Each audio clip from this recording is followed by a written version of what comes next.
ஏண்டா உள்ள நம்பர் எழுதுனியா? ஆமா. ஒரு பொண்ணை லவ் பண்ணிட்டு இருந்தான்டா. அந்த பொண்ணு இவனை லவ் பண்ணாம அவமானப்படுத்திருச்சு. இருக்கிற எல்லா பாத்ரூம்லையும் அந்த பொண்ணோட ஃபோன் நம்பரை ஐட்டம்னு எழுதி வச்சுட்டான். ஃபோனாக போட்டு டார்ச்சர் பண்ணிட்டாங்க. ப்ரொஃபைல் ஃபோட்டோவை எவனா ஆபாசமாக எடிட் பண்ணி போட்டு விட்டான்.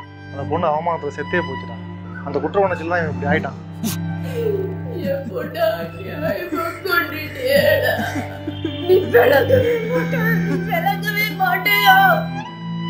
டாய்லெட்டுக்கு அவ்வளோ இலவசம் தான்ப்பா. மற்றவங்களும் பயன்படுத்துகிற மாதிரி சுத்தமாக வச்சுக்கோங்க.